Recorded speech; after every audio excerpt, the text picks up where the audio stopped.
ಈ ದಿನದ ಸುಭಾಷಿತ. ಅಧಮಾಃ ಧನಮಿಚ್ಛಂತಿ ಅಧಮಾಃ ಧನಮಿಚ್ಛಂತಿ ಧನಮಾನೌ ತು ಮಧ್ಯಮಾಃ ಧನಮಾನೌ ತು ಮಧ್ಯಮಾಃ ಉತ್ತಮಾಃ ಮಾನಮಿಚ್ಛಂತಿ ಉತ್ತಮಾಃ ಮಾನಮಿಚ್ಛಂತಿ ಮಾನೋ ಹಿ ಮಹತಾಂ ಧನಂ ಮಾನೋ ಹಿ ಮಹತಾಂ ಧನಂ.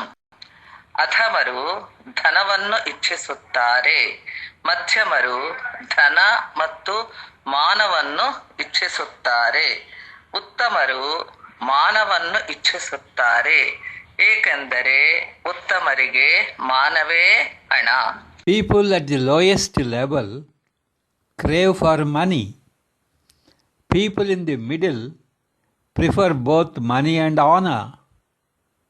But people of highest merit give importance to honor alone, as honor itself is richest to them.